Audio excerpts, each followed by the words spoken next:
the rise of generative AI is becoming more and more integrated into the day-to-day social media engagement. A lot of times it's level 1 or even level 1 and level 2 trying to feed that right knowledge content to the person who's coming in, whether that's on Facebook or Instagram or YouTube or anywhere that someone's engaging with your brand.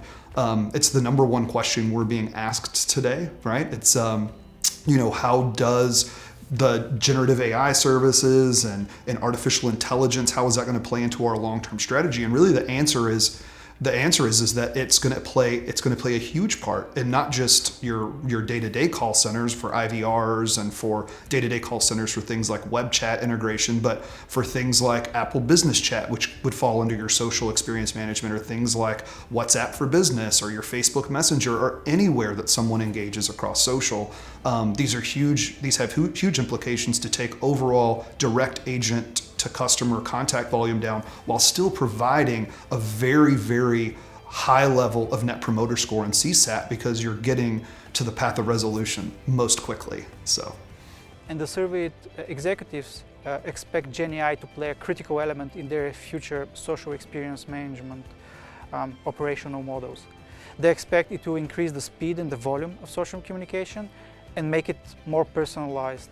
I would say that as we adopt more AI into our social experience management, the lessons from kind of past integrations of RPA and intelligent automation show that operations need a unified approach where GenAI is part of the solution and not the answer itself. Clients are looking for guidance and advisory services in the space, and to achieve this return on investments from GenAI, very similar to what you're describing with your proactive engagement on social channels. And vendors and clients kind of need to work together towards integrating GenAI in their playbooks, in their management tools. If necessary, reorganize the existing CX infrastructure for social experience management, add it to the agent training and upskilling, and build use cases in areas like content development, analytics and insights, customer-facing solutions.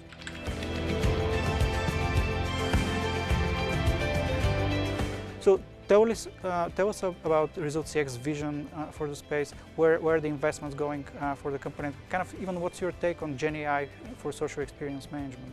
Yeah, I think you hit on a lot of good topics there when you're kind of discussing that. There is not a brand that we talk to today that doesn't talk about GenAI, right? Because it's at the top of everyone's list. By now, most people have engaged with OpenAI, ChatGPT, and they've realized that 5 years ago, AI was something that it is not now. What we have now is functional, it's usable, it's relevant to your brands, and it's not as there's not as much need for customization on the back end, right? Because we have a conversational, generative landscape that we can work with that has become very effective and continues to become more effective. For us, where we really see this going, I think you brought up a great point where you said the generative AI and bots are not going to handle the bulk of the business, right? They're going to handle a lot. They're going to handle a lot of what we talked about earlier, which is the easier low-hanging fruit, where they're able to do a web service call or an API feed into personalized data for you and be able to bring you back information updates on your accounts and information updates on things that are specific to you as it relates to that brand. There's always going to be a little bit of depersonalization, regardless of how much you try to build that out. I think the real need for brands is to have a partner who can integrate that into a playbook and then also set guardrails for those bots. So a partner who knows what a bot needs in order to be successful from a customer service perspective. And what I mean when I say that is that you have to give the bot great knowledge, right? A good LLM, like there really has to be great knowledge behind that. And it's not just your typical FAQs or knowledge base that you would normally see. It's really a lot around what your brand has to do from a knowledge-based experience perspective. So building and cultivating that has been something that we've done at ResultsCX for the better part of multiple decades now, right? So we work with brands and we say, okay, well, when someone has something to do with Medicare or Medicaid, here are the things that we need to build.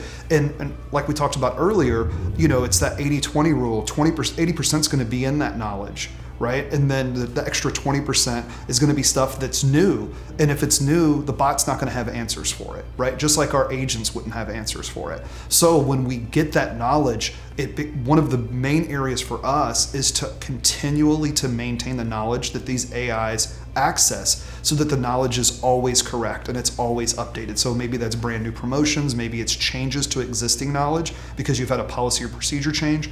But if your knowledge, I think a lot of brands see this as like a set it and forget it, and it's absolutely not. It is a continual involvement. You have to have resources behind your generative AI or it's not going to work successfully for your brand. You need to be constantly moderating and updating and cultivating the knowledge that's behind that generative AI, so that when it responds, it's responding correctly, because what it said last week might not be true today.